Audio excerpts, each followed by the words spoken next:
Ideals like peace, freedom, and justice, they get packed up, but we can all go home. Well, I'm not going home. I'm gonna get on my boat, and I'm going upriver, and I'm going to kick that son of a bitch Bison's ass so hard that the next Bison wannabe is gonna feel it. Now, who wants to go home? And who wants to go with me?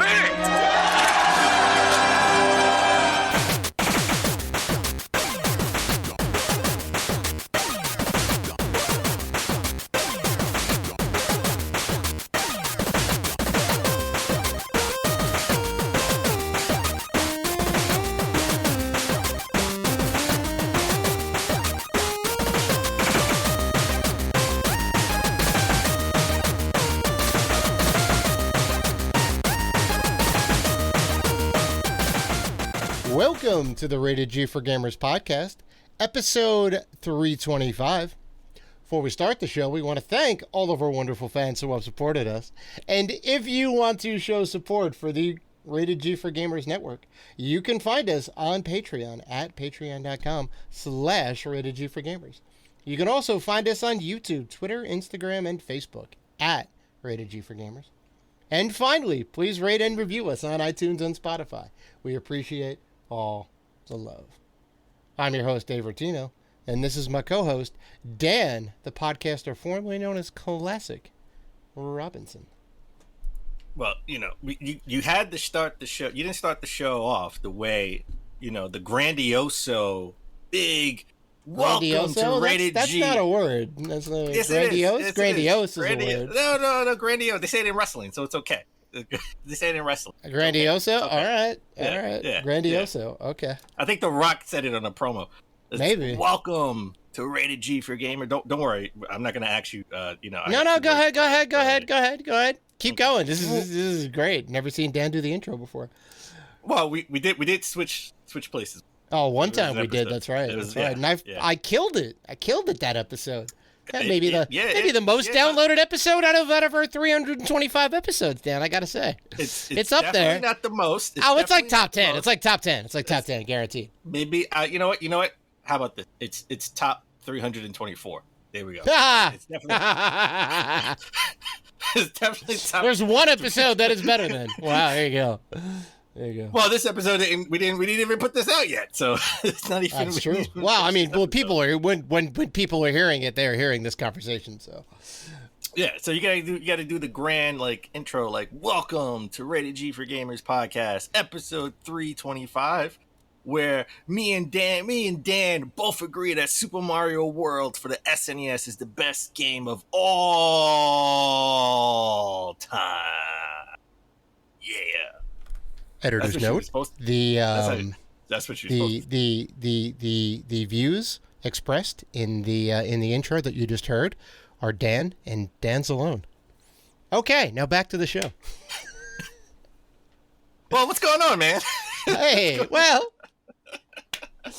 I don't know if I talked about season 1, but season 2 of this show. Season 1 of what? Well, I'll tell you. There's a show on Hulu called The Only Murders in the Building. All right. Never heard of it. It's amazing. It's awesome. It's the conceit of the show is that there's this building in New York City called the Arconia. It's a bunch of colorful characters who live there. And season 1, there's a murder that happens. And a couple of people who live in the building end up stumbling on creating a podcast about the murder. Right? Okay. And it's got Steve Martin in it.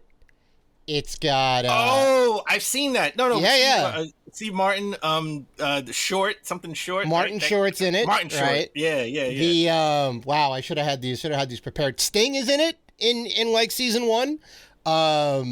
What's his name from the Birdcage? I can't think. There's so many great characters in this show. Season 1 is amazing. Everyone's on point. It's got hold on, I gotta look up the cast real quick. He loves it. Dave loves it. It's solid. Season 1 was great. Selena Gomez is in it, which surprising. She is actually a really good actor.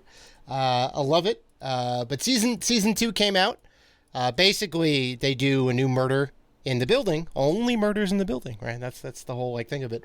And it's amazing. And they're like tying in bits from season 1. They're bringing back characters. I don't get it. They kill people in the building? Wait. Well, no. Murders happen inside the building. But the podcast is only about the murders in the building. So it just so happens that they stumbled into a murder, and these 3 characters who didn't necessarily know each other come together and do a podcast about it. So Steve Martin, why would I even Short stay in a building that has nothing but murders in it? Well, I mean, okay, so say you were in an apartment complex and somebody on the top floor got murdered. Are you just going to move out of your building? Well, you said murderers, plural, so I would be heightened senses when the first one happened. Now it's 2. All right. All right, I'm moving out. They go to a season 3. Well, this is like Upper West Side, like really nice apartments. Like this is some like plush shit. I'll move to Brooklyn. I'll move to Brooklyn. Screw it. I mean, I feel you, right? Right after like the second one, then you're like starting to question, is it safe here anymore, right? Because you assume when they get to season 3, somebody new's got to die, right? So who's it gonna be? No, right? The season 3 is gonna be a twist.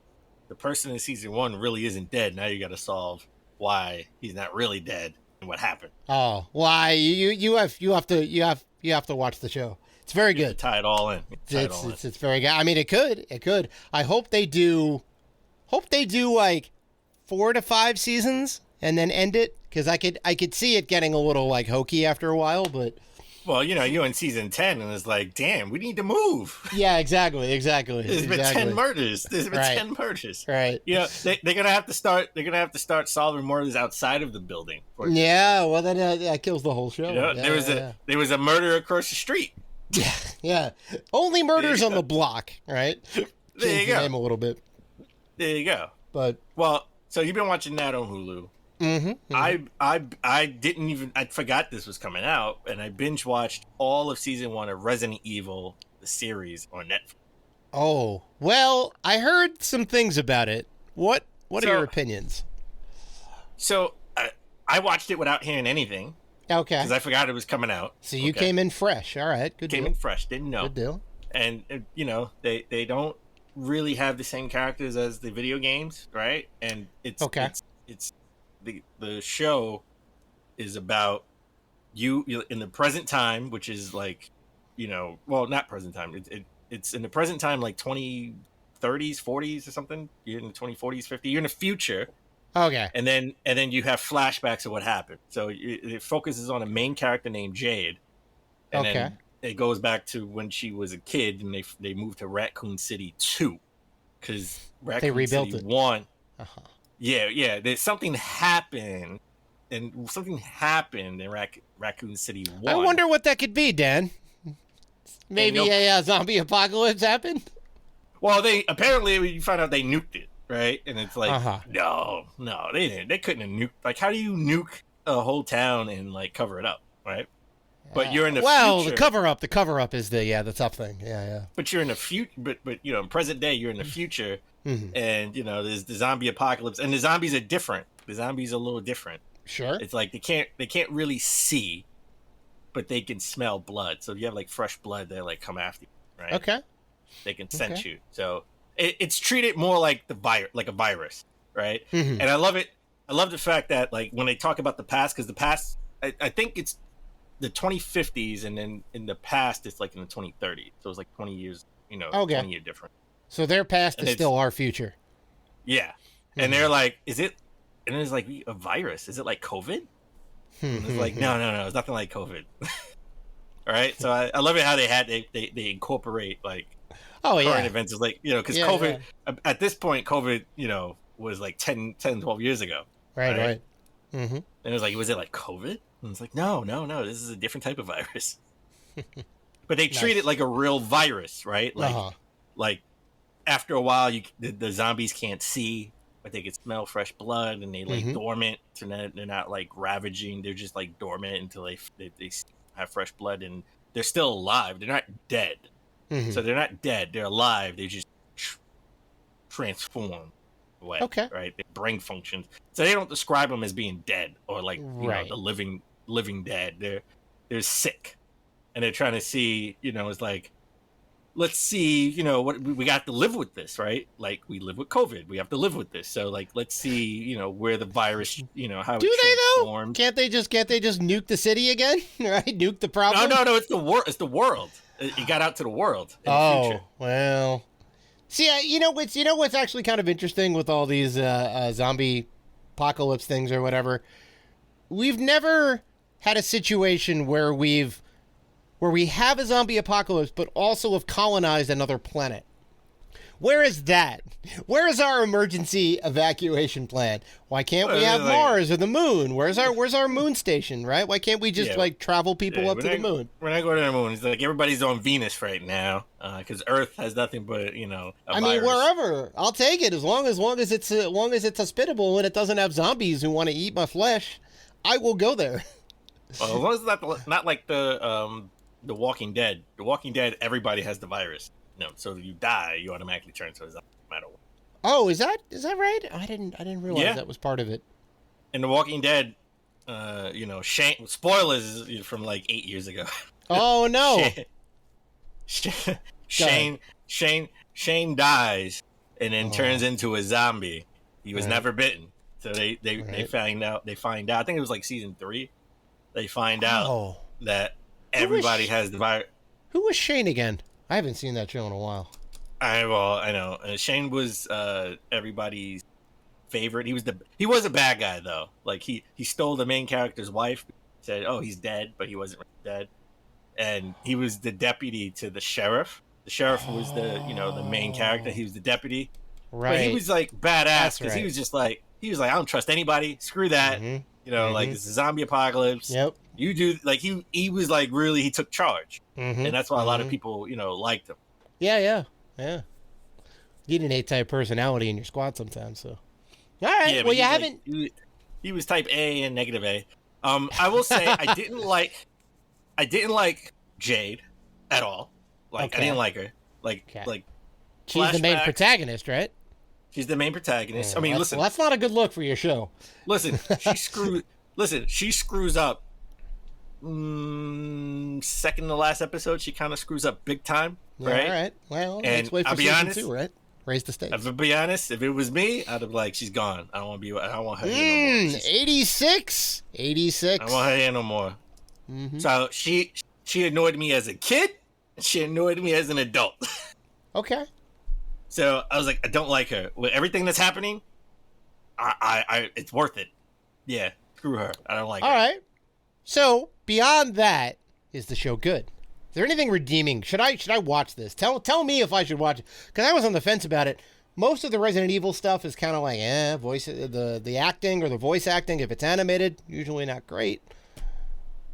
So again, a lot of things that people do in the show, like especially with the flashbacks back in the day with girls, Jade, when her sister, everything that they do kind of made me mad. I'm like, seriously, you really gonna do that? Are you really gonna do that? Seriously? I was like, you're the reason why everything is happening bad now because of your poor decisions and not listening to your parent.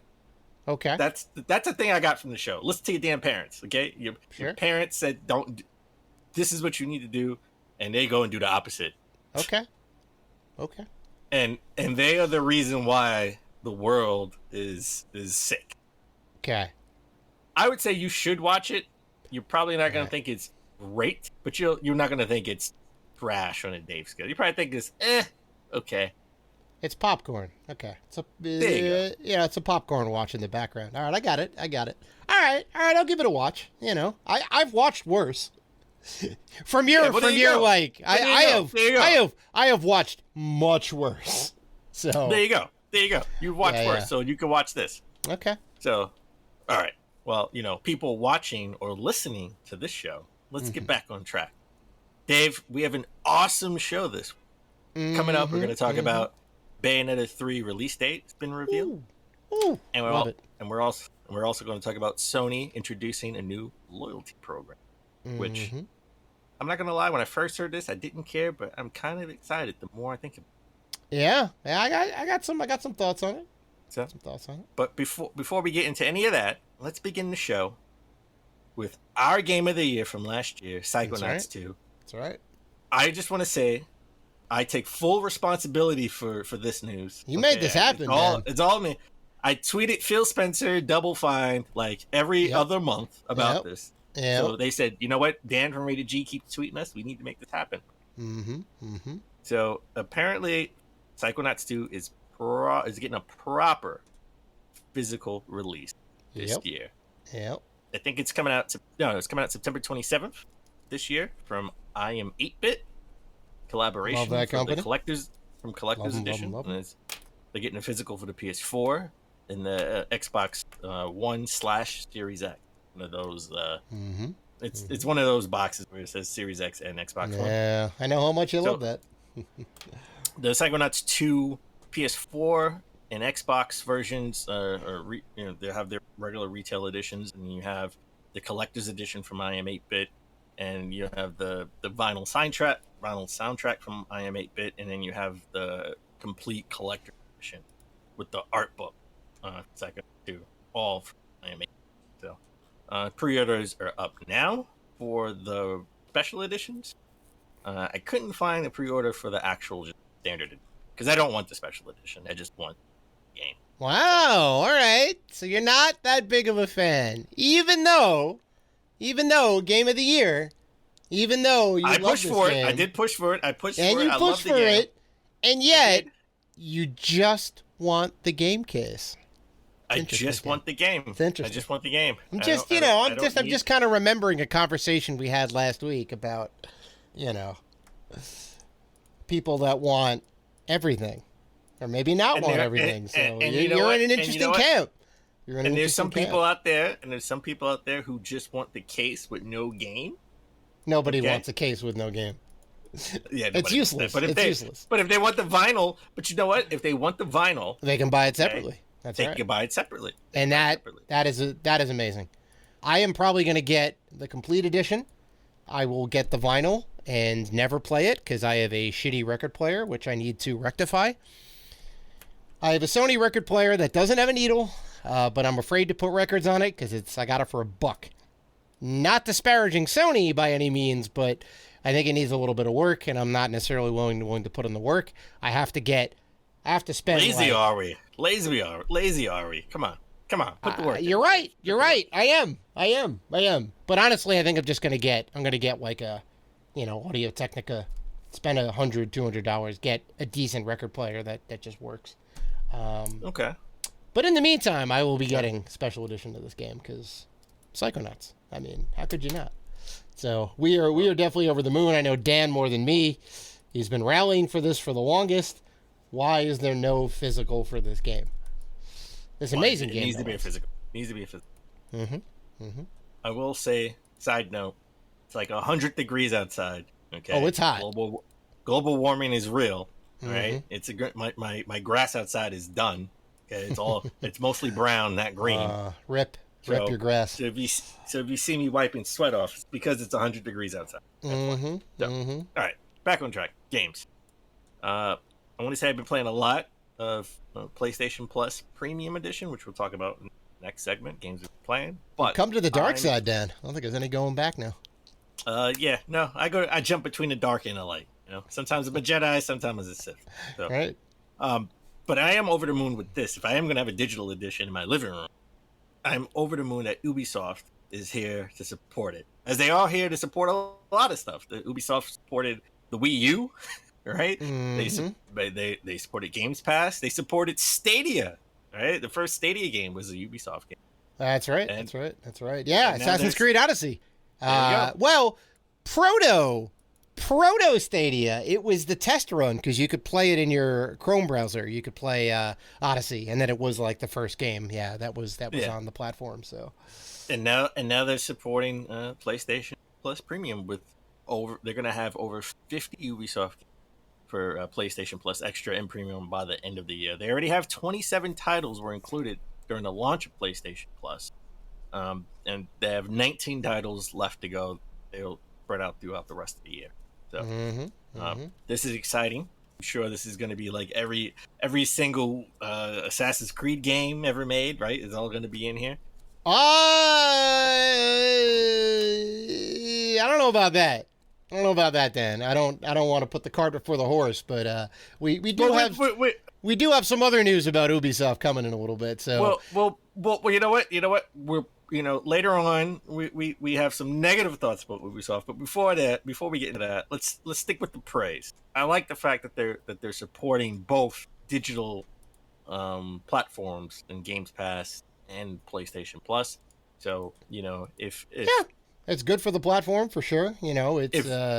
It's great to have them just to be able to download and play for free. Technically, you're paying for the service, but no additional. I'm thinking of the people who are forced to get a digital system because it's still hard to get systems. I mean, it's a little bit easier now than it was 2 years ago or a year and a half ago. But for people who oh man, digital system is the only one I got left. I got to get it or not get it, right? And you have their online service that Ubisoft is supporting. You have something to play, right? Good on Ubisoft for always supporting new ventures. Except for VR. VR is the only thing they haven't really supported as much as of yet, right? Like I thought they would maybe jump. You haven't done VR, much in the VR. I'm sure they have a couple of games. Sure. The one that I thought, and I think it's a Ubisoft game, Steep, right? The snowboarding game. I don't know if that. It doesn't have VR, and it should have. And I thought it did because I'm like, oh, this is perfect. You can ski down the mountain in first person, right? Or snowboard down the mountain in first person. Like, why not? And I'm sure there are some games where you can do that, but I haven't seen any, like, groundbreaking system selling, like, you have to play the Half-Life of snowboarding games, right? Where's the SSX? That's really what I want. I want SSX Tricky in VR, and I want to skate down a mountain just over the top snowboarding. That'd be amazing. Maybe a little disorienting. Maybe that's why they haven't done it, right? I think that would be very disorienting. I think you'd probably throw up after you jump off. You're doing like a 540 backflip into like an indie, right? It's like, woo, your perspective's going to be a little off, but I'm sure they could make it work. All right, Dave. As we always try to start the show, but epically fail. What have you been playing?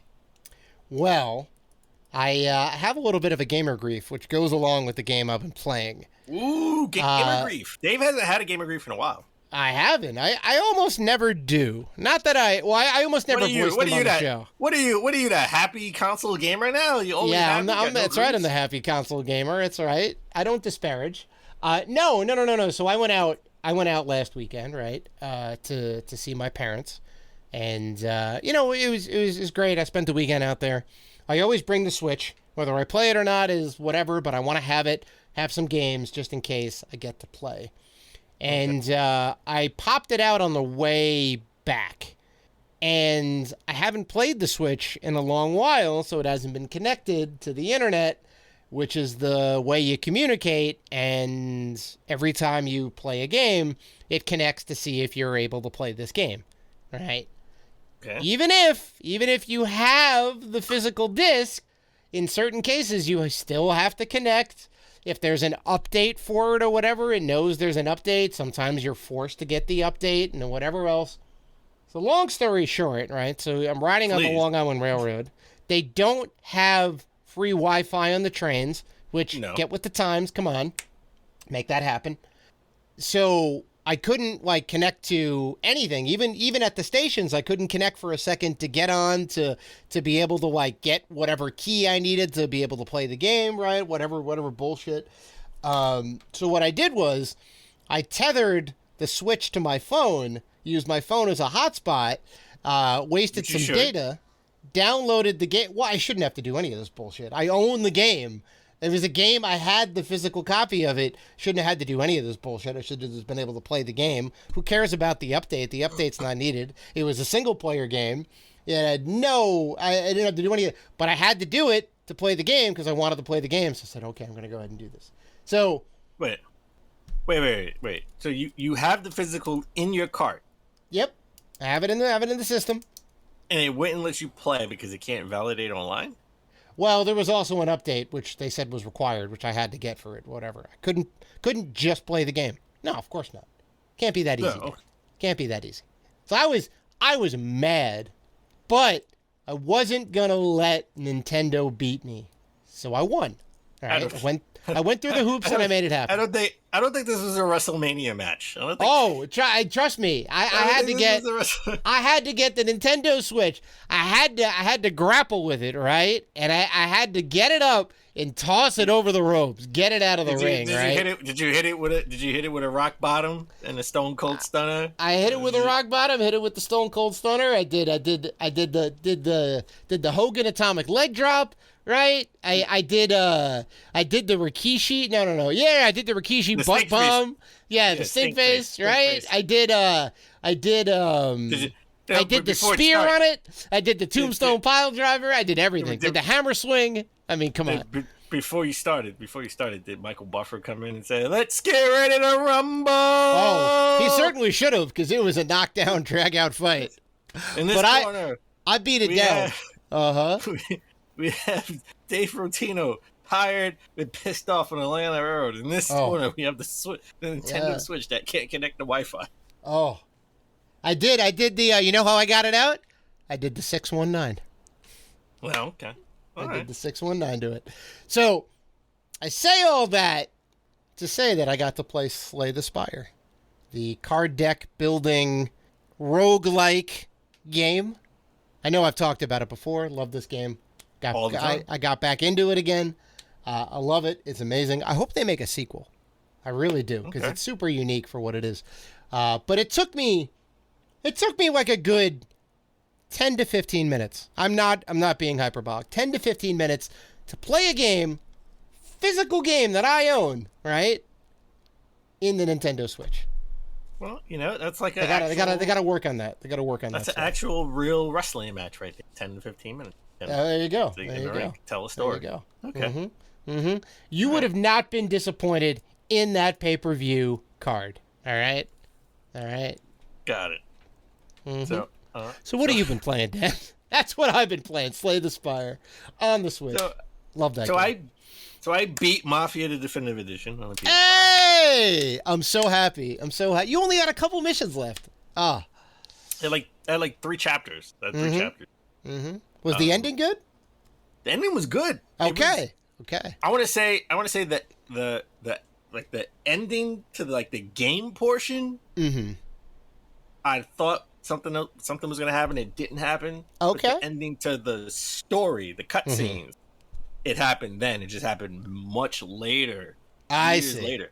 I see. So I was like, oh, okay. I thought this would have happened sooner, but okay, all right. So it was semi-predictable. I was right and just wrong about when it was going to happen.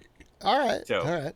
I love this game. I'm not going to say. I'm not going to lie. I love this game, and this was a Soups and Nuts remake from the original Mafia, which I do own, and I did play a little bit of to do a comparison. Yeah. So this came out in 2020, I believe. I would have to go back and see what we nominated for Game of the Year to see if anything I could remove to put this, because I would retroactively nominate this. You think there's enough there? There's enough there to nominate? Oh, it's first of all, it is like Resident Evil. Okay, it is like Resident Evil remake. It is definitely soup to nuts, brand new. And everything it's that good. Not the same. Not the same. And it's really it is good. New facial animations, new actors. They fixed the dialogue to make sense. Right, and just the visuals is complete overall. So and they did fix the shooting, even though it's not great. I wasn't thrilled about it. In a lot of instances, I wasn't thrilled about it, but it's not great. But it's better than the original, which I went back and played. Okay. And I do own the Blockbuster. I think it brings character to my game room because Blockbuster was a part of gaming. It's a gaming store. I highly disagree. Those boxes are shit. It's I weird. like- They have a weird those texture to them. No, It's like glossy, like a glossy plastic that's over. yeah, it. but I it's kinda got like a it. texture to it. Nah, It does. I like it. They're I love unique, Blockbuster but games. you 100% know that it's in a Blockbuster case. It's definitely a Blockbuster. Yeah. But I have everything. It's complete. It has the manual, the card insert card. Sure, I want to go order? Do I want to order some T-shirts? There you go. You get yourself a wonder- Mafia t-shirt. Yeah. I wonder if we fill that stuff out and put a check in there and mail it off. Will we actually? I mean, company's still around, right? Is part of the 2K, right? You know. Will we actually get a T-shirt? So Yeah. I thought that game was great. Sure. I also been playing Ape Escape. Mm-hmm. PlayStation Plus Premium, playing the old games. Yep. I definitely not going to finish this game. I mean, it's a game of its time, right? Where the left stick, I think this was one of the first games that used the analog sticks. The right stick, It required the analog controller. the right stick was an action move, right? Not a camera. Wow. Not the camera. Still the left stick, Mhm. where you control the person, and wherever that person's looking is where the camera's going to go. Yeah. And it's frustrating if you get stuck in a corner, right? Can't see behind you. Right. It doesn't. move it. Yeah. They were still kind of working that out, right? And now, to be fair, this was 1998, so Yeah. No. Again, I said it's a game of its time. I did Mhm. say it was a game of its time, and the right stick was that an action button where you club the ape over with the stick, and the actual buttons were the change weapons, right? So you're holding the stick to hit the ape so he can get dizzy, and then you hit the X or cross button so you can change from the stick to the net and use the right stick to capture it. I can't get my muscle memory around that, right? Like if it was a button, it could be so much faster. But it was be pushing the button. now. Right? So Now, did Sony do any work to like give you remappable buttons? I haven't checked that. So Okay. before I completely excoriate game for its time, by the way, I know I'm not ignoring that portion. Right? Right. It's a game of its time. Well, I'm gonna look to see if I can remap the buttons Okay. because that would be a big help. I'm gonna say I'm gonna if- say no. yeah, if it's I'm the, gonna if say it's no, though. if it's the original 1998 release that just got ported over, probably not, because a lot of games at that time didn't necessarily have remappable buttons. A lot of games now don't have remappable buttons. They're just a lot more sensible, right? We've kind of figured out how the controls should work, right? Left stick Sure. to move you, and the right stick to move your head, or the camera in this case. Yeah. So, and I've also been playing Stray, which, by the way, It is out they today. announced- It is out today. I've been playing it today, all day. Played for like 3 hours, not all day, off and on, for I want to say collectively 3 hours. Yeah. You can pre-order a physical edition from I Am 8-Bit, $44.99. Oh, trust me, I got still- it up in the other tab right now, Dan. I'm gonna buy it too. I'm gonna pay for it too. You really do act like a cat in this game. I would hope so. They build it really as a like cat it. simulator. It is not, I want to say a simulator per se, but it is a cat game. Mhm. You meow. You don't necessarily. There's a specific jump. button for meowing, Yes, there is. The circle button. which I mean you Meow. gotta have a. But meow you don't. There's no jump button. It prompts you for places that you can climb up that you hit the cross jump. Yeah. So they so- they do it like they do it like a lot of games. Like a lot of the Zelda games are like that. You only jump off certain spots. Light puzzles that aren't hard so far. So far, not hard at all. I don't know if they get harder as you go along. Wow. It's supposed to be a But- pretty quick game, I think. So. Not hard at all, and I'm really enjoying it. It's one of those games where there's no talking. Right? Yeah. You do eventually get a robot companion where you have to, you got to read, right, the text. Mhm. And the people in the game are robots. There's no real people. So, Oh yeah, that's so right. That's right. So all the talking is dialogue, Mhm. text based. Yeah. So all the dialogue is text based. So I'm really liking this game. Yeah. It's definitely it's not a reason to buy a PS5, but if you have a PS5, it's definitely, one of those. Yeah, you got God of War Ragnarok, then play Stray right after. Well, it's I mean, the internet also agrees, it's got an 84 on Metacritic.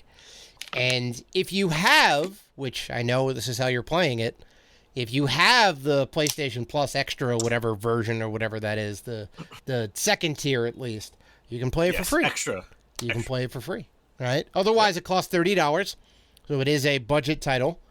I don't necessarily think it's a budget game, but it's at a budget price. So that's I'll pretty tell solid. you this: when we're done with the show, I'm going back to play it. So. Hey, there you go. There you go. So with that said, let's take a break. When we come back, we're getting to the top gaming news of last week.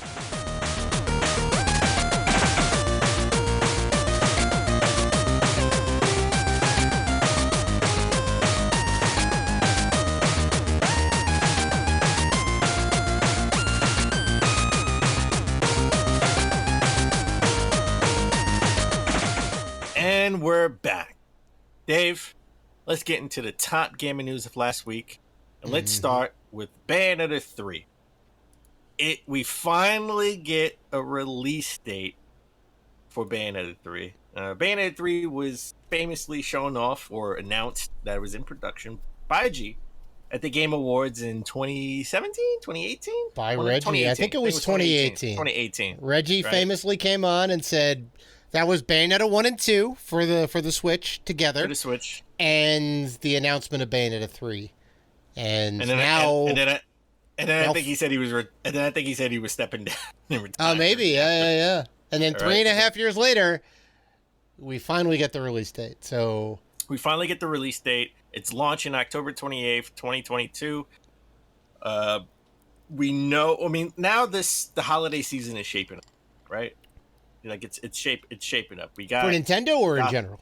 Just in general. We got the Gotham Knights to look forward to. Off the top of my head, excuse me if I miss a game, but we got Gotham Knights coming out in October. Now we have Bayonetta 3 coming out in October, right? Right. We got Skull and Bones coming out in November. God of War coming out in November. So the holiday season is starting to shape up with some big games. We could have had God of War. Could have had Starfield in there. They got Starfield. They got a little pushed, but that's okay. Funny enough, there was a leak that God of War was originally supposed to be released on the November 11th, same day as Starfield. We could have had a head-to-head, but I mean, if any game could do it. Reports are that because Microsoft backed out of the 11/11, Sony decided to change the date to Odin's Day of the 9th. Right, and that's why we didn't get the release date for God of War when we thought we were, rumored at the end of June. They pushed it back a little bit, but we're not. We talked about God of War already. Let's talk about Bayonetta 3. I love the trailer that they put out for it. Yeah, you have a new playable character called Viola. I know some people pronounce it Viola, but my mom's name is Viola, so I've been saying it for 40 years. There you go. So Viola is how I pronounce it. And she's like a witch in training by Bayonetta. So I thought this was cool. I'm excited. I love Bayonetta. I beat it. Bayonetta's good. 1 and 2 on the Wii U. Both. I mean, this is now like a Nintendo franchise, right? Like this is up there. Yes. This is one of their franchises, even though it started on 360. It's funny how things come full circle. Yeah. And a Sega produced franchise, no less, right? Platinum. Oh, Platinum Games. Right. Platinum Games. I know it gives you that Sega vibe, right? Like it gives you like maybe that Joker from Persona vibe, right? Like yes. It feels like it could be a Sega property, right? It does, but it's definitely Platinum Games. And also this was like a side note, but I'm kind of just as excited to have a release date for Bayonetta 3. So you hear that they're releasing Bayonetta 1 physically. Like that's crazy too. And you may say, wait a minute, didn't we just talk about Bayonetta 1 and 2? Yes, but Bayonetta 1 was a digital download with they released Bayonetta 2 with Bayonetta 1 as a download part of that. And they had some issues with that download code, by the way, which I haven't redeemed. there's some issues where you redeem it and you still couldn't download it. So Ugh. they did resolve that, but I'm excited for this. I would hope I so. may now redeem my Bayonetta 1 code, so when I get the physical game, I You don't have just to keep open it sealed. Oh, jeez. I can just keep it sealed. Come on. It's not a bad idea, actually. No, I don't know what. I don't know why. I don't want to give you any guff on that. No. Okay. So I'm super excited. This could be a potential Game of the Year nominee, right? And it can still make the Game Awards. It's coming out in October, right? So it makes that cutoff time for the Game Awards. So I'm excited about it. I'm over the moon. I'm not gonna lie. I got really giddy over this. This came out of nowhere, by the way. Like, yeah, something. It was kind of a stealth drop, right? We didn't think. Well, I mean, everyone's like rumored, like how the rumor mill's going full steam on this. Oh, we're gonna get some stuff soon. Maybe we're gonna get this. I don't know. Everyone's kind of. It was definitely in the zeitgeist, but nobody really knew. And then boom. But honestly, this should have been a part of the direct. Like, we're in July. Did you not know it's coming out in October? This could have been a part of the direct that they had. This is the same thing I said about God of War, Dan. How did they not know, right? And you made the point. It was like, well, maybe they didn't know at that point. But then they're like, all right, now we know, we can make a date. It's the same situation. But you're right. I agree. It should have been part of the Nintendo Direct. I think, listen, I know development is hard. I'm not saying it. People weren't equipped to work from home, especially in Japan, right? And I get it, and I do get it. I just wish, this would have been a big thing if you start to direct with Bayonetta. Coming out, right? Oh yeah. Like that would have like blown people's. So maybe keep it for a Nintendo Direct. Well, I guess because we historically get a Direct in September to flesh out the rest of the year to see what's coming out. Yeah. And I guess it would have been weird to have a Bayonetta release date, kind of come up in a September Direct, like just 1 month before. I get it. They have done that before. They have done that before. They have. Was it for big games? Though, right? There was.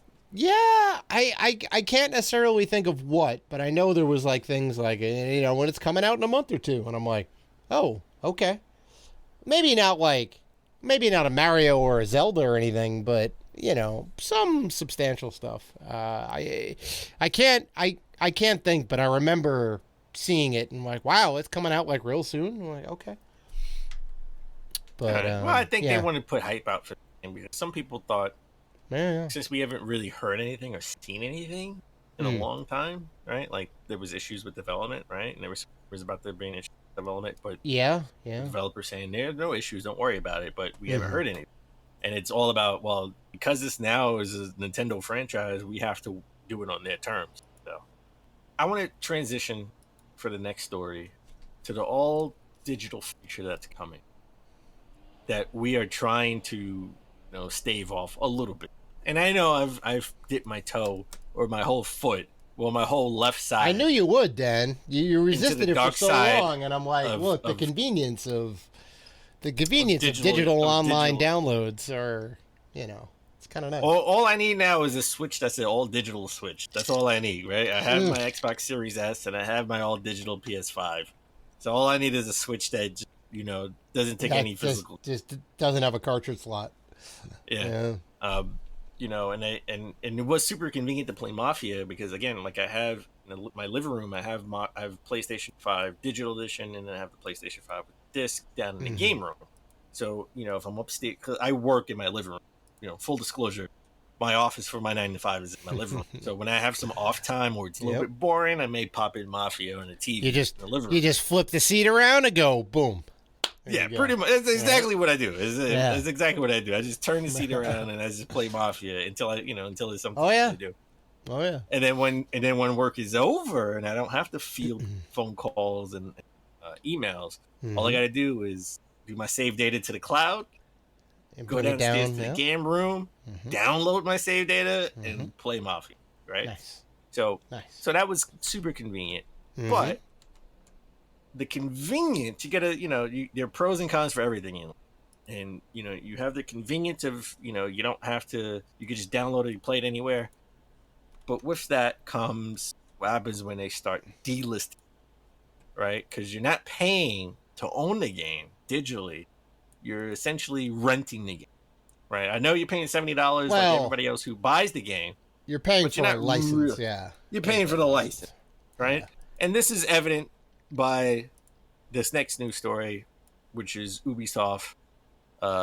Sort of, they're going to delist from Steam this fall into this September.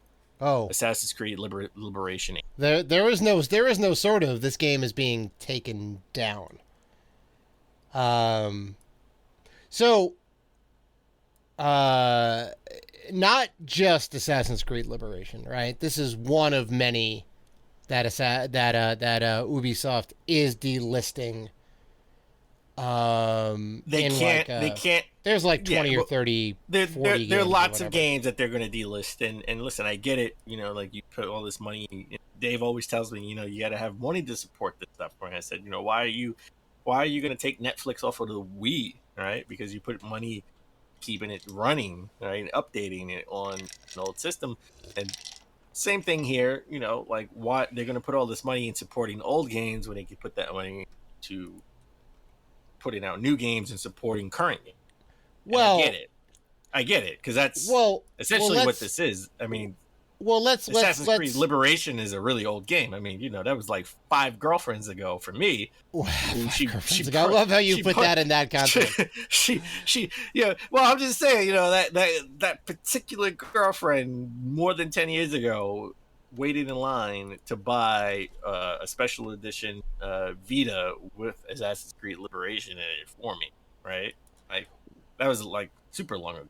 Well, right. I mean, the Assassin's Creed 3 Liberation was a spin-off for the PSP specifically, and then I think it got ported to the home consoles. Is that right?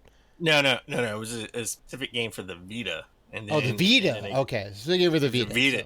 It was a Vita game. So the OG one came out. I own it. I own 2 of them because the special edition for the Vita only had the plastic insert, and then I later on, you know, in the GameStop bought the game, the actual, the full, complete copy with the cart.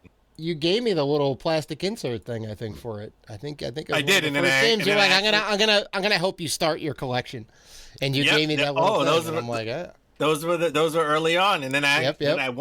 I wanted to buy the special edition again because I had sold it to GameStop so I could buy a black Vita.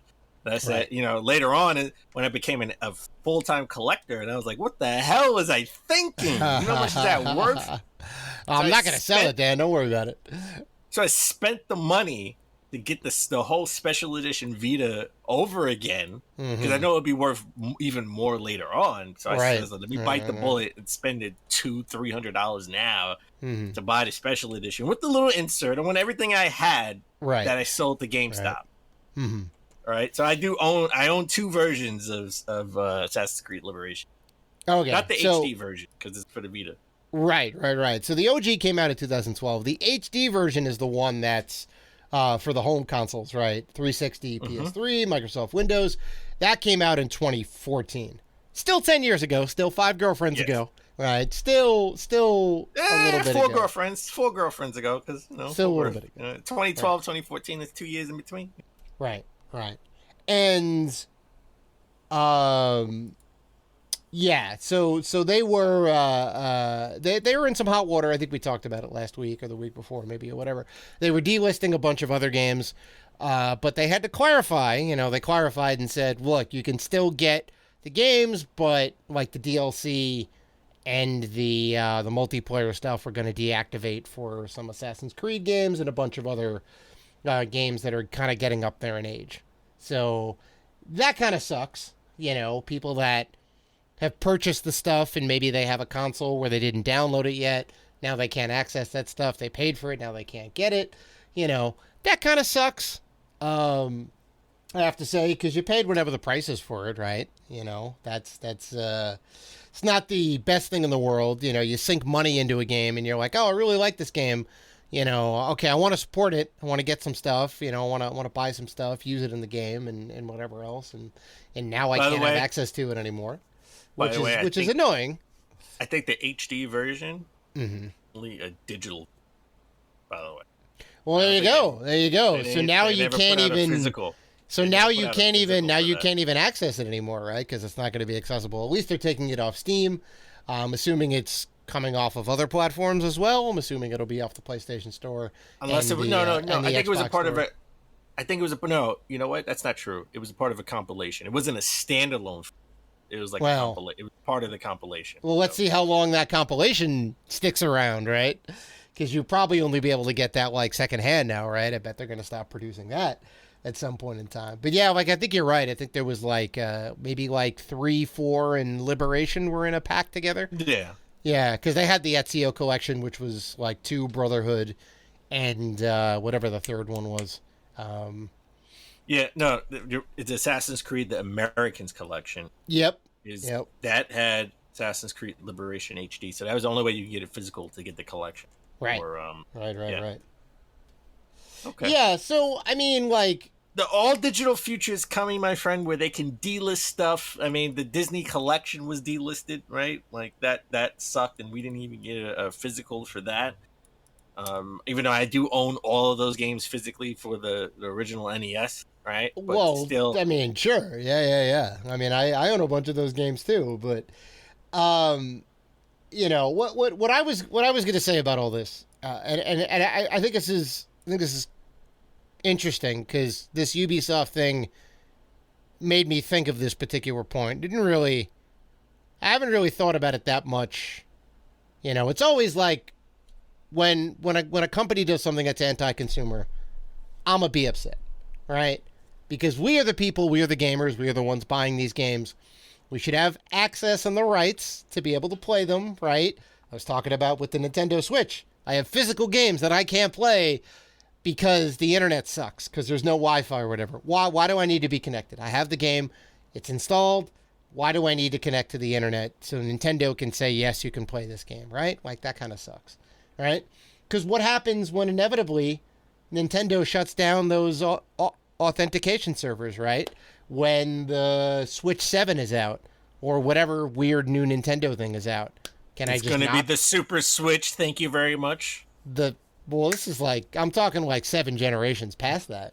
This is past whatever their next thing is, right? Oh, the next thing is going to be Switch, and then after that, it's not going to be. What happens at that point? Dongle. Well, sure, but like, what happens at that point in time, right?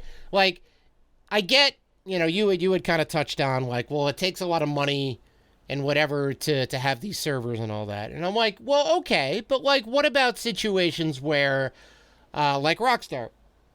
Before Rockstar put out the GTA Definitive Edition, right, 3 Vice City and San Andreas, they delisted the older versions so you couldn't buy them anymore, and you were forced into buying these.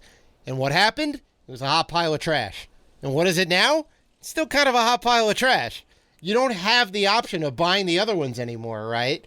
So this was a case of not like, well, we don't have the server space or whatever, this and that. We want to railroad you into buying the new one, which isn't even that good. Now, if it was good, I would say, okay, you have a little more ground to stand on. Even if it was good, I think you would still have your argument of, you know, look, you have the option to buy them individually or to buy it in a collection. Oh, well, sure. It would sting a lot less. It would sting a lot less if we had a good collection with all the music and we didn't have like rain, you know, inside buildings or whatever, right? The hot trash. I think that's cool. It's a video game. I don't want it to be too real. That'd be cool. I want it to rain inside. I want it to be a blizzard in the car. I want it to be a blizzard in the car. Come on. Right. So you look at a situation like that. Rockstar spent a ton of money to redo all these games. Then they went to the trouble to delist the old games, which they were happy to put up until this point. And now they're forcing you to buy this substandard collection, definitive edition, they call it. You know, it's a slap in the face, right? You look at Assassin's Creed with the Liberation or the Assassin's Creed 3 that came out on the Switch. They're willing to put the work in to redo these games, right? You can't then say, well, we don't have the money to store these or run these servers or whatnot, right? Well, how long are they supposed to run it? The game is okay. More than 10 years old. Like, are they supposed to run this forever? No. So here is what you do.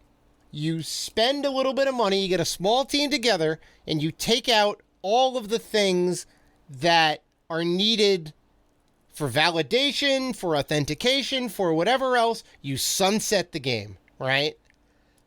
Right? You sunset the game or you make it open source. You make the game playable, accessible without connecting to the internet. You know, people that bought the game should be able to download, play it, whatever else, this and that. Take all that stuff out, push out updates, whatever, this and that. There are things that they can do, right, to make it a little bit easier, right? Like, I get, okay, like a game like Destiny. Destiny is online. Titanfall 1 is all online, right? There is no single player. There are no bots. Well, there's kind of bots, but there's not really bots. It's an online game. Like those games I get. You can't really fix those games without building a single player component to those games. And I don't expect those games to necessarily do that. But, you know, for games like Assassin's Creed or whatever else, just you know, put the work in, put out a patch, make it offline accessible, or make it open source so that fans can continue the game, right? So the reason and the reason they don't do that is for situations like the Grand Theft Auto Definitive Edition or Assassin's Creed 3 on the Switch, where they did the remaster of it. I'm sure we're gonna get a Liberation, collection or a collection with Liberation on it, right, at some point. Well, see for current generation, okay. not 2 generations ago, right? 3 and So if that's an inevitability, if that's going to happen, if companies are going to be companies and they're going to do what they do, then they can't have their cake and eat it too. Then you have to support these games. You have to. I will say you can't have both. Either you make it open source or you leave the title online so that you can always download it and DLCs. So I'll say this. This, these number one thing you said and everything you said, the number one thing you said is company. They are a corporation. That's right. They have a fiduciary right to make the most money for their shareholders, which we are shareholders of companies, right? We are shareholders of companies. Yeah. We're shareholders of Rated G company, right? So what makes the most money? By delisting old games and putting out an HD version. So I understand. So I say that to say I understand why they do it. Let's just not get rid of physical games and we won't have this problem. You own the game, you own the game. That's it. That's my solution. Well, boom. Just no digital future. No digital future. Well, you can't stop progress then. That's definitely not going to happen. And you know what else you can't stop? Acquisitions. So at Nintendo got into the acquisition game as well. Nintendo, they acquired 2 smaller studios in the last 2 years that were studios that they already worked with that they just made in house because they didn't want Microsoft to buy them. Yep. But Nintendo has acquired a film studio called Dynamo Pictures. Now, Dynamo Pictures didn't just work on film, but they did work on video games. So they worked on Metroid Other M. They worked on Nier Replicant version 1. Blah blah blah. It's a long number. You know what I'm saying? It's the sequel, kind of the sequel, kind of a remake, not really a sequel. Right. They worked on Death Stranding. Funny enough, that's why that game was the best looking game I've ever seen in my life. Right. Because they worked on it, and they also worked on the Pikmin Shorts movie series that was on Nintendo's YouTube channel. They purchased them for an undisclosed amount. I couldn't find the amount, but they are going to rebrand it to Nintendo Pictures. Right. And they bought them to strengthen the planning and production structure of visual content in the Nintendo group. Well, they want to get into they wanted to get into movie making, right? I mean, they do now. And they tried in the early 90s and failed spectacularly. That's where we got the. Hey, it's a cult classic, buddy. It's a cult classic. I don't know. Still haven't seen it, Dan. Still haven't seen it. I know everything about it. I know about the great Mario. Wait. Rewind. You know this, Dan. I've said this on the show many a time. Wait. Oh, you have not seen the Super Mario movie? It's so hot in here. Dan is forgetting things that I've said on the show multiple times. You've never seen the actual movie? Oh, I've told you this on the show. We should stream the movie on Twitch now. Now we got to stream it. You can watch it for the first time on Twitch and see how bad it is. Mm-hmm. Oh, I know all about it. You know, I know about Bob Hoskins not knowing what he was doing in that film whatsoever. He had no clue what was going on. He was drunk all the time. The top 3 films. Wait. The top 3 films you need to see. Okay, 4 films you need to see. Mortal Kombat. I've seen Mortal Kombat. Street Fighter. I've seen Street Fighter. Double Dragon. I've seen Double Dragon. Okay, then you gotta see some Mario Brothers. It's not for any lack of wanting. I've just never gotten around to seeing it. Wow. And I kind of hold it as a badge of honor. It's fine. No, I mean, look. Have you seen the House of the Dead movie? Yeah, I have. Oh, terrible. Okay, good. Because I was gonna say, like, you know, there's far worse movies than the Mario Brothers movie. It's terrible. No, it was terrible. No. Terrible, House of the Dead is 5 out of 5. It's a masterpiece, Dad. Yeah. But yeah, no. Anyway, sorry. It's the best worst movie you ever saw in your life. Oh, I love that movie. Like, I love that movie. It's good. Listen. I know they want to work not just film but visuals, and they can work on video games and do good things in video games visually and work on film. And Nintendo wants to control that narrative. I know there was a rumor of having a live action Zelda game, or I don't know if it was live action or like sort of like an anime Zelda game on Netflix. Oh, but I definitely want to see that happen. That's been rumored for ages. Yeah. We do have that. We do have a Mario, movie coming out with Chris Pratt as Mario, which I still think that, and I want to hear his voice as Mario. Before I say no, I said no to what's his name playing the Joker. Okay. Exactly, Joaquin Phoenix. Yeah. No, not even Joaquin Phoenix. Oh, Pattinson. Pattinson. No. Before that. I'm talking about the Heath Ledger. Oh, Heath Ledger. Yeah. Right. Yeah. I said, Heath Ledger? Well, the internet said that, yeah. The guy that played a knight in The Knight's Tale is going to be the Joker? He played the titular character, yeah. No way. And he was the best Joker. Sorry, Jack Nicholson. He was the best Joker. He was the best Joker. Oh, 100%. 100%. The best. 100%. And if he didn't die, he would have been in, Dark Knight Rising, right? He would have been in there because he would have been in jail and got out because Bane got everybody out, and he would have been an integral part of that story. But they took him out. He wanted to be, or at least like no one wanted him to be, but never came to be. So okay. We definitely both want a Zelda property, right? Yes. I think we kind of safely say Metroid would also be awesome. I know that was Metroid bandied would be about. Awesome. Was bandied about a little bit with Charlize Theron. I heard that was a thing in the mid 2000s. Don't want her to be that. Well, I mean, that was. I'm just saying what the rumor was. Wesley Snipes and Ed Norton was supposed to be in the Thundercats movie too. No. Well, the Thundercats movie never happened. I know. Well, neither did the Metroid movie. Well, okay. So beyond like the obvious properties, what would you want Nintendo to produce next? Let's just say those things are in the pipeline. No. I don't know if I want them to do it next, but I want them to eventually do it. Splatoon. I think Splatoon would make like. Really? What's the story? Cartoon. What's the story? What's this? I mean, come on. What's the story? The first game didn't even have a single player. Part 2, like... It did. No. It did. That's the misconception. All Wii U apologists like me will tell you the original Splatoon game did have a single player component to it. Oh, okay. It wasn't extensive as the second one. So tell me what the story is. The second one did a deal. Well, there's really no story. So then there's nothing. It was objectives. Yeah, you're proving my point. It's not a story then. It's just little missions, single player missions. It was objectives. There you go. I could see them like it's kind of interesting, and there's definitely some like untold backstory lore or whatever that's there. What's the Twisted Metal story? Which character? And I can tell you the stories of everybody. I can tell you about Sweet Tooth and Axel, and you can I can tell you about Dollface and like Mr. Grimm.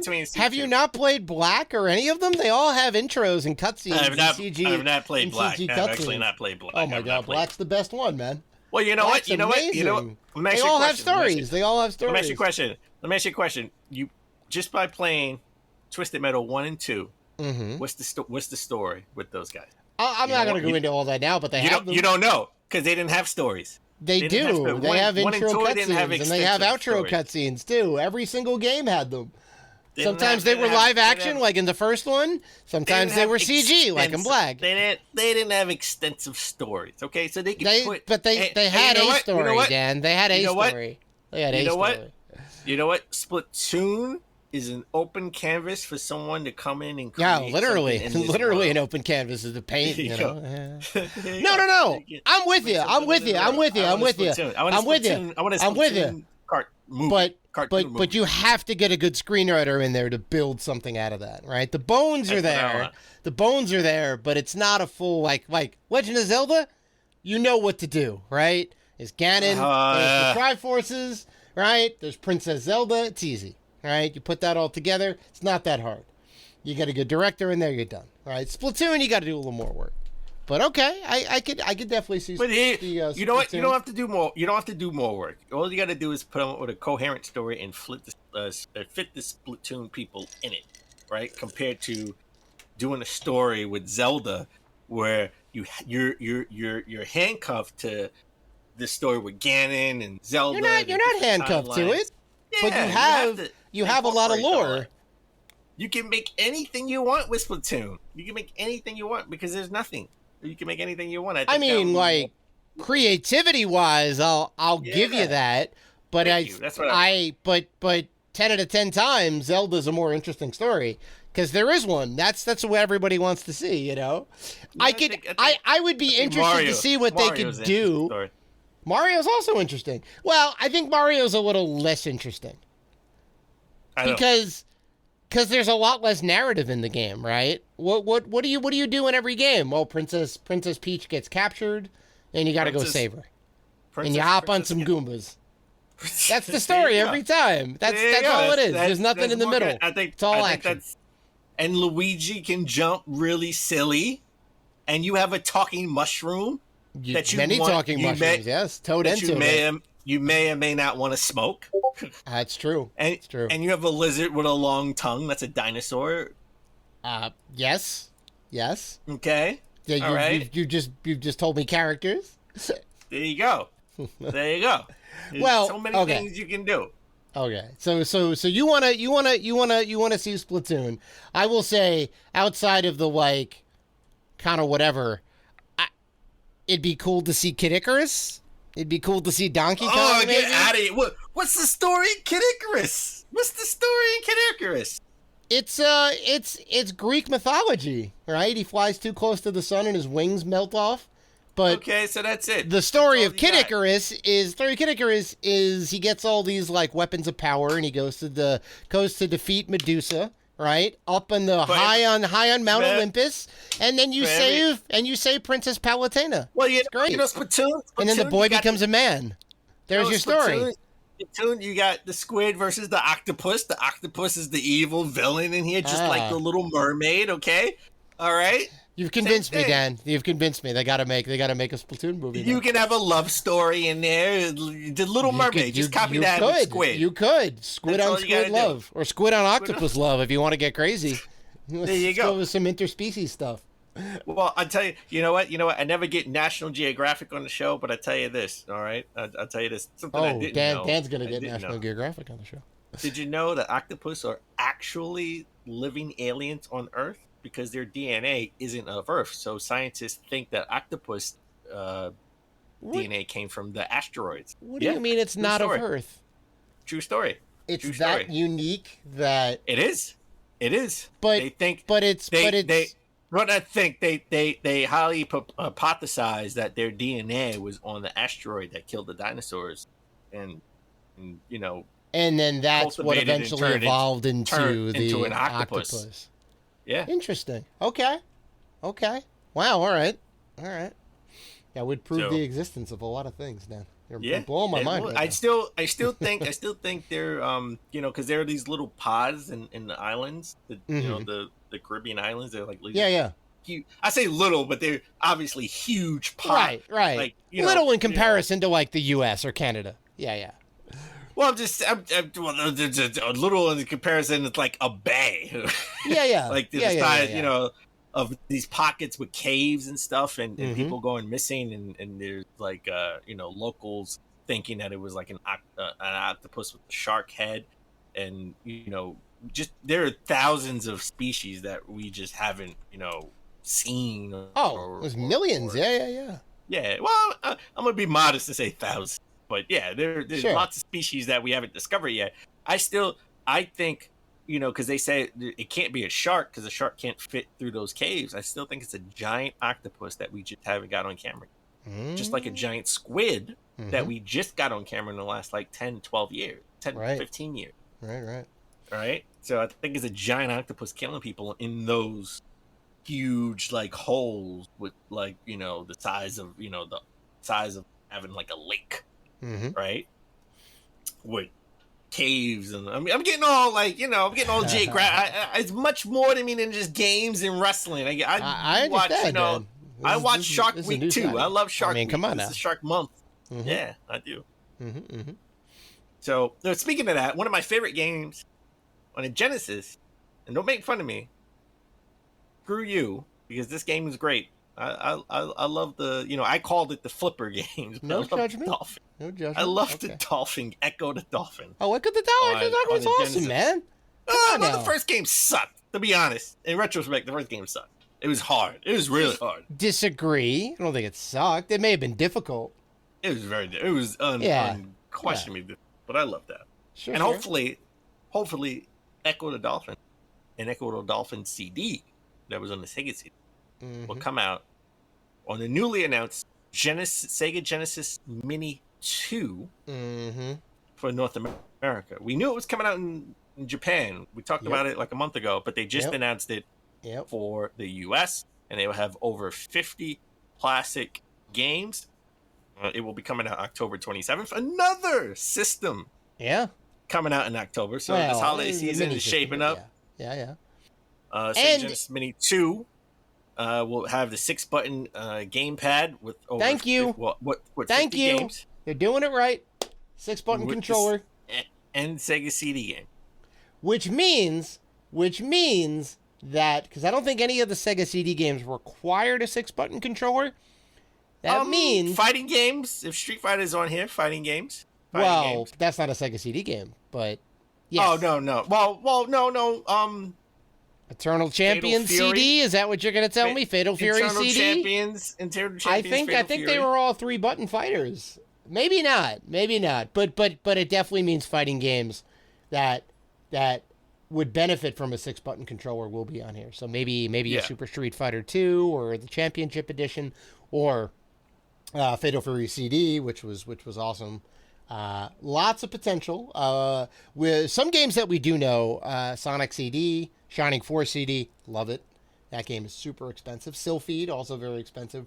Virtual Racing, Vector Man 2, Thunder Force 4, some heavy hitters. Big games. Very excited. I know you're going to get this. I'm not even going to ask. I know you're going to get this. I'm 100% going to get this. You're in. The Sega Genesis, the original Genesis Mini, one of the only minis I didn't get Japanese. Like I got the NES, I got the NES, and I got the Famicom. I got the SNES, and I got the Super Famicom. I didn't get the Genesis Japanese version, and I didn't get the oh man, The TurboGrafx 15. TurboGrafx. Yeah, the Japanese version. I didn't get that either. Well, with the other Sega Genesis, you didn't need to because it has the Japanese versions on there, doesn't it? It even has all the art where you can flip it to the Japanese. I could have sworn it had like a handful of Japanese only games that probably were in Japanese. Oh, they're like there may have been some localization differences, with like some of the games for sure. But all the ones that came out on the American side, you could have the Japanese artwork, and I think you could play them in Japanese, if I'm not mistaken. They did a lot of good fan service in that because it was done by M2. M2, amazing company.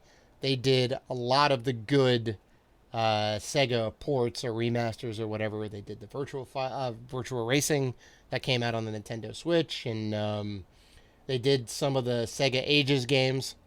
I will say as a collector, it's like I have over 5,000 games. I'm about to hit 5,100 soon, right? Like I'm like 5 games away. I know in the grand scheme of things of other collectors, it's not a lot, but I take pride in having over 5,000 games and being in the 5,000 club. Of course.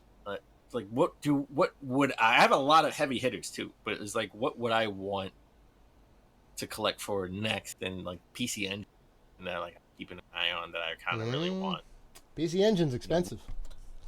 PC Engine not as expensive as you may think. They had a lot of different versions of it. Sure. They had a lot of different versions of it, and the games are easily accessible. I will be I have to import them. If you're talking about like PC Engine, not TurboGrafx 16, then yes. I do have the TurboGrafx 16. I have the adapter that I can plug it in. Regular AV outlet. Yep. I got that. Yep. I got the. The little adapter port is it right there in front of you? There you go. Cameras. I got the adapter port. You just happen to have it right here. There you go. I do. It is a little dirty. I definitely gotta clean it up a lot, and I don't have the back cover. So if I did, if you have I do want the back cover to complete my. I don't have the back cover, so it doesn't look as big as the normal one because it didn't have a cover on the back though. But the PC Engine is something I want to collect for, and I only have 27 Sega CD games. Oh, only compared to my like 5. I only have 27 Sega CD games. Uh-huh. I actually just bought one recently. I bought can't think of it. It was like a fighting game, Animals. Can't think of the name. Oh, brutal Paws of Fury. Come on now. Yeah, there we go. Brutal Paws of Fury. I just bought that. It was a terrible game, but I just Ask bought the that. master. I know these things. Complete. Terrible game. Inbox. Terrible game. Terrible game. Frame rate. Yeah. A frame rate for a fighting game. Terrible. Yeah. No. Not good. Not good. They actually made I think they made a sequel to that game too. Not on the Sega CD though. No, I don't think on the Sega CD. Not on the Sega CD. I just bought that, so I'm looking forward to this. I definitely will buy it. X-Button controller it's good to know that they're going to put that out. I understand on the first one they put out the 3-button controller because that's what it launched with, right? Yep. And then later on they put out the 6-button controller. So I think this was always going to be the plan. They just announced it. They didn't announce it to us, but you could buy a 6-button controller from third parties. So to be fair, it wasn't like you couldn't buy a 6-button controller to go with it. It just didn't come with it. But now it will. So I hope Street Fighter is going to be a part of this. That's the reason they're doing it. They're not going to give you a 6-button controller out of the goodness of their heart. They're specifically putting on games that would either benefit or require. I don't know if any game actually required a 6-button controller, but other than Street Fighter, I don't know. Well, Street Fighter didn't. You could use the start button to switch the buttons from kick to punch. Terrible. It was terrible. Oh yeah, but I'm actually amazed you're like, no, we can make this happen. We can double the amount of buttons if we use the start button as a mode button, which means you couldn't pause the game. But you can never pause the game, no. Which is never good for a video. Yeah. All right, let's shift gears. Let's talk about Sony.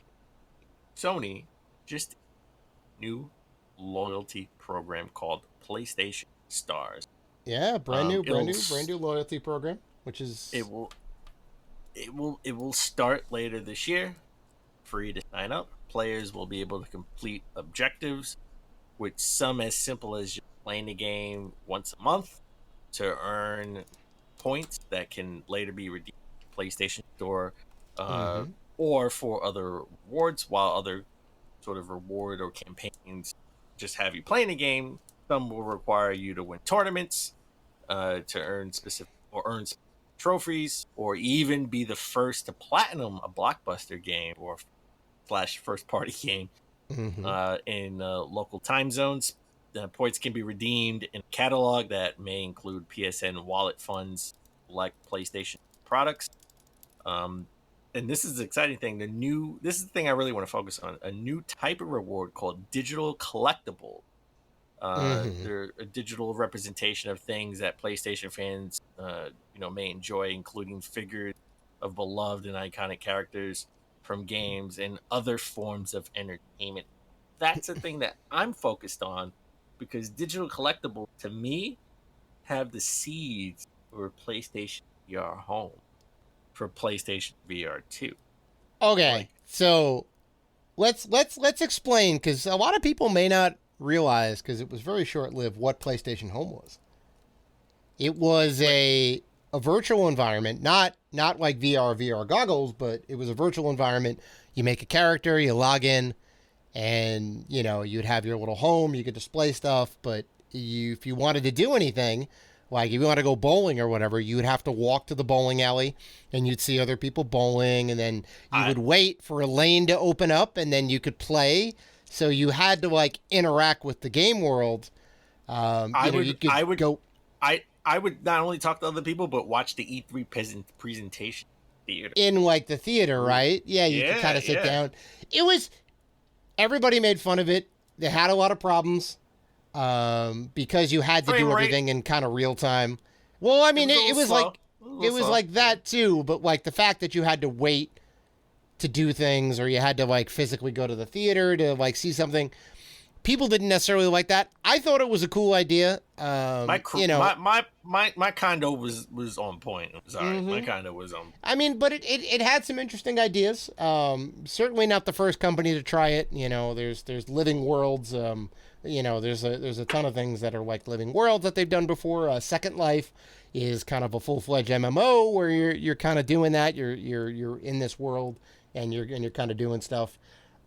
They could do a new PlayStation I think Home, we're gonna for PlayStation VR 2. And I hate to take this back. I'm going from the rewards, less about the rewards, about PlayStation VR. I think these are the seeds for what PlayStation VR 2 will be. Certainly could be. I think we're gonna get VR. I think we're gonna get sort of like a virtual home for PSVR 2. I mean, come on, you're getting virtual collectible, right? Trophy. What are you gonna do with it? Seriously, what are you going to do with these collectibles? That's the point. You put it in your profile, and then you never look at it again, and nobody else there sees you it. Go. Who's going to look at somebody else's profile? Nobody. And now you can put in I think this is what they're going for. You could put these exclusive trophies in your home in PS Home VR 2. Sure. It's either going to be something like that, or they're going to redo the home screen so that this stuff gets surfaced up and you're forced to look at other people's achievements and whatever else. And I got this, and I see, make it a little bit more kind of in your face. I mean, if you have a special collectible, like a Uncharted, right? What's the difference by having a platinum trophy? Platinum trophies are hard to obtain. People don't really have those. All my platinum trophy, I have no shame in telling you, all my platinum trophies are Telltale games. Yeah, because it's just how many different choices have you selected? You got every choice. I hit every choice they had in the game, so I got a platinum. Boom. Yeah. So it's trust me, I'm with you. I am on board this train. I have a ticket if that's where they're going to go with it.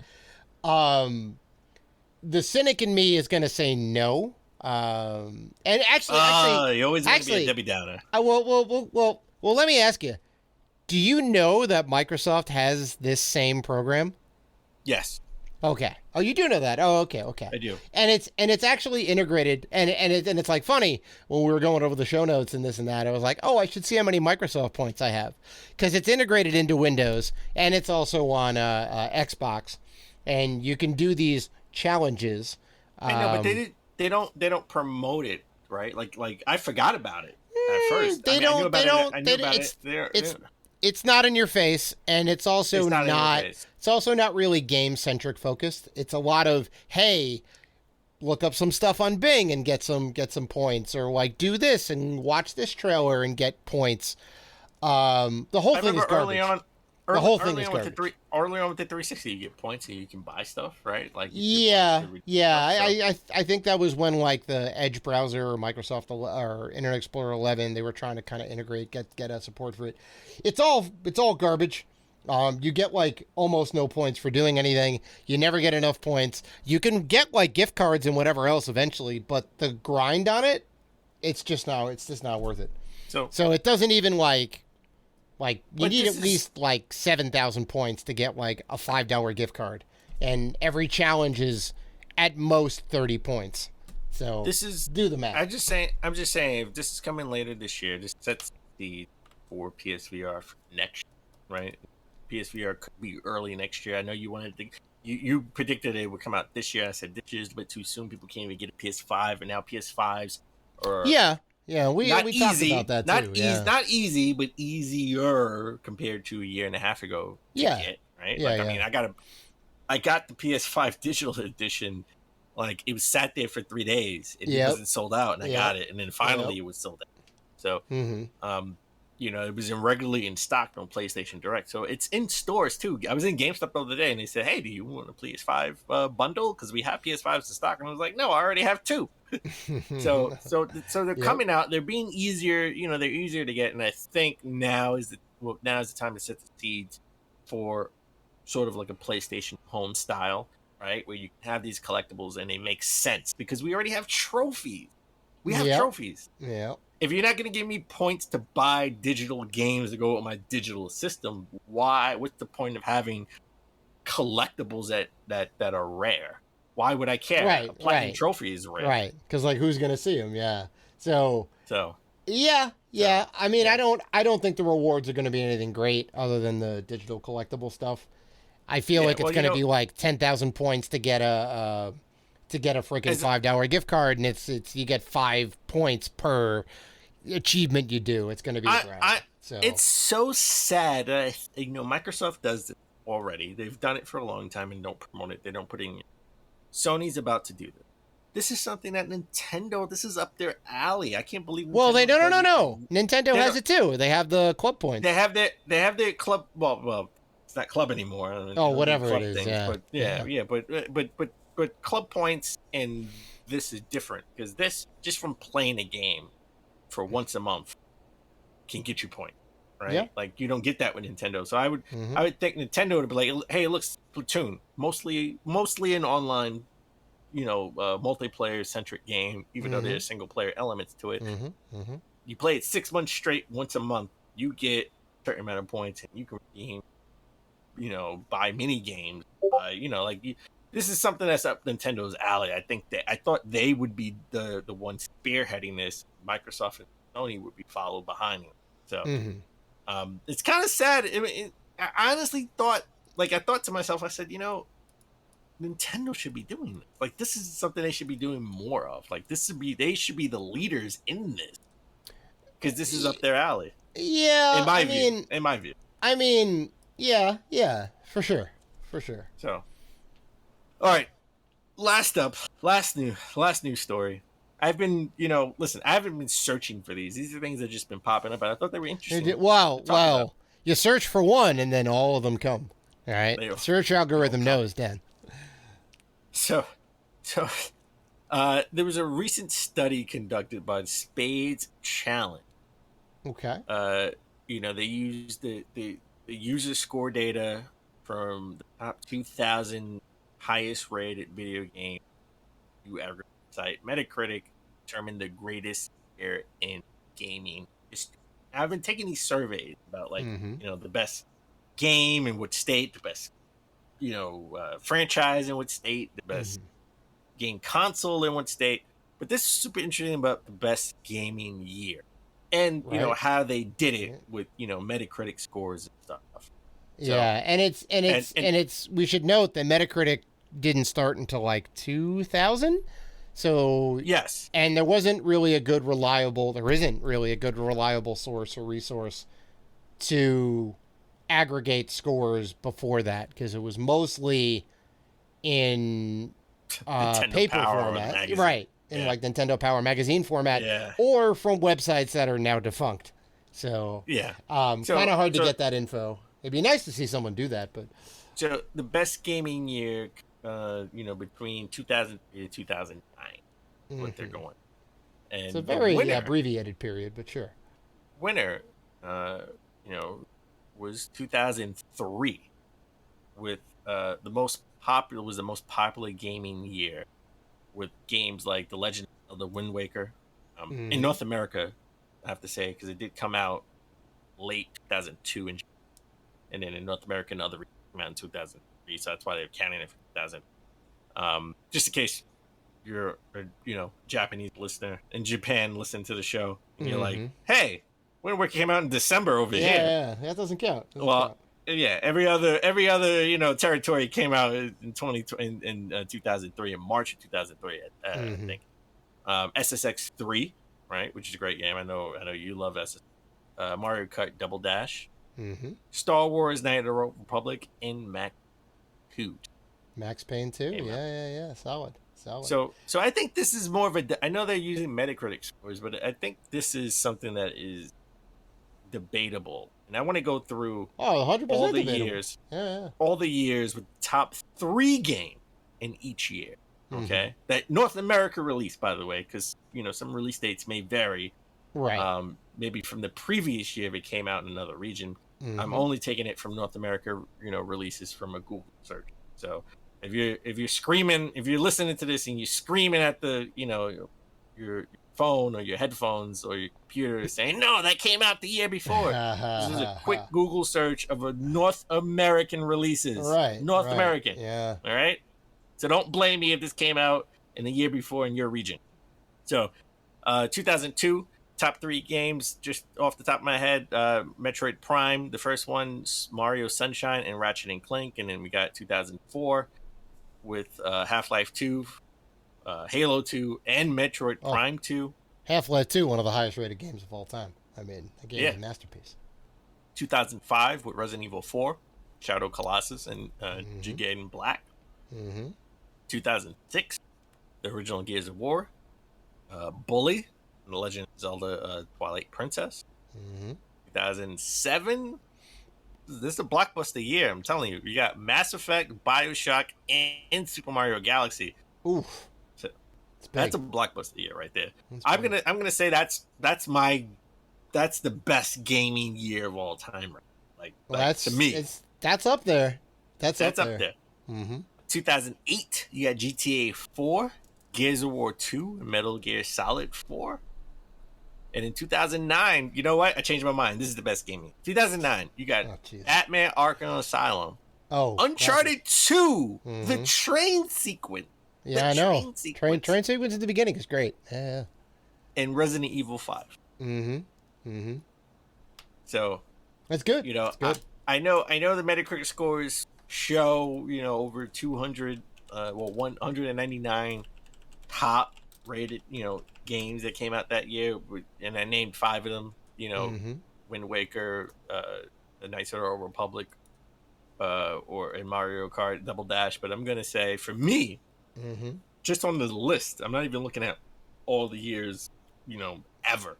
Just this list, I'm gonna say 2009, where Arkham Asylum, Uncharted 2, and Resident Evil 5, which was a departure from sort of the departure from sort of a little more action, survival horror. It was a little bit more action. And by the way, at this point, I'm getting back into gaming, and I bought Metal Gear Solid 4 you got some came nostalgia. out. You got some nostalgia for that year. Metal Gear Solid 4 that came out the year before, and I bought Resident Evil 5 when it first came out. So, and I was like, I remember the original Resident Evil. I played it, right? On the original, so I'm going to play this. This is in Africa. So I'm gonna bring up, and I have a list in front of me too. So this is, some of these I definitely knew. There's some on here you didn't realize. Best gaming year 1998. Oh, prior to Metacritic. Okay, go ahead. Oh, just like across the board. Yeah, prior to Metacritic. Well, I mean, just like from the inception till now, you got Banjo-Kazooie, got Half-Life, Ocarina of Time, Metal Gear Solid, Fallout 2, Star Wars Rogue Squadron, the original StarCraft, Xenogears, Grim Fandango, Panzer Dragoon Saga, Pokemon Yellow, Sonic Adventure, 1080 Snowboarding, Unreal, Turok 2, WCW, NWO Revenge, and the best game. Wrestling. And no, but I played the hell out of that game in college. And the best game On this list, Dan, Rugrats: The Search for Reptar for the PlayStation 1. Come on. That was a banger year right there. I'm sorry. Okay. And that's not even. I left off a ton of stuff on there. No. Listen. And all the years that I said, I only picked the top 3, in my opinion. There are games that I left off, obviously. And I think because we would be there forever. Well, sure. I think 2007 is solid. 2009 is also very solid. Batman, amazing. Kicked off the whole franchise. You know, I'm right there with you on Uncharted 2, even though we both love Uncharted 3 a little bit more. It's still a really good year. I mean, all of these years have some solid games in there. You know, the 2000s were. I'm surprised. I'm surprised that I'm not gonna lie. I'm surprised that you agree with me because you naturally just on everything. So I mean, I'm surprised you agree with me on the better Resident Evil was 4, which came out in 2005, but overall, there's a lot of heavy hitters in there. I mean, all of these are heavy hitters. It's hard to choose, but yeah, man, that's actually very interesting. And you know, they basically went through and they found the highest rated games within those years, and they kind of aggregated it down, and then they decided that 2003 empirically is the best year for gaming because of all these high rated games, and you know, it's pretty solid. All right. So that's it. That's all I got. Dave. Mm-hmm. You got anything interesting going on? Besides trying to stay cool this weekend, because it's going to be another scorcher. It's hot. It's like 100 degrees. Yeah. Oh, I mean, have you seen what's going on in England? Because they got it a little bit worse than we do. Their tarmacs, their airplane tarmacs are melting. They're melting. What is in their tar? What is in their road mix? What materials? Because like our roads don't melt like that. It's crazy. I know they had to shut it down. I'm doing but in all seriousness, I got a friend's birthday on Sunday. It's a karaoke thing. 6 hours of karaoke. I'm scared, Dan. Yeah, it's a lot of karaoke. That's 6 way hours. too karaoke. So I'm saying that's way too much. I'm with you. That's a lot. So I gotta mentally, you know what? Physically and emotionally prepare. 5 minutes is way too much karaoke. Oh yeah, I know you hate it. You're not a big fan, but I do. I think the most I've done is 4 hours, and that last hour I was more of a spectator than a singer. But yeah, I'll make it happen. I'm a pro, Dan. I'm a consummate pro. Okay. So, what do you got going on? Nothing much. You know, it's stay cool. Definitely, we got a lot of recording to do. This is the summer. We got vacations and birthdays coming up. So, you know, I'm just putting different shows together and playing different games so we can play record different shows. And, you know, hopefully we'll have some special guests on. So, you know, working on that and going through my PlayStation Plus Premium Edition. Premium and Games Pass with gameplay, and I definitely may dust off the GameCube because I have some GameCube games. Taking it back to the purple lunchbox. There you go. Yeah, taking it back. Good deal. Well, that is episode 325 in the books. Possibly the hottest episode we've ever recorded, folks, and I mean that figuratively and literally. Literally. And we want to thank you guys for listening to this show, listening to all our shows, and liking, commenting, doing all the good stuff that you guys do. If you want to interact with us, and we know that you do, you can find us on Facebook, Twitter, Instagram, and YouTube at Rated G for Gamers. Also, we are part of the Gaming Podcast Alliance. You can check out all the fine podcasts featured on there at gamingpodcastalliance.com if you're looking for more gaming goodness. So, please listen, like, rate, review, and subscribe. And as always, keep gaming.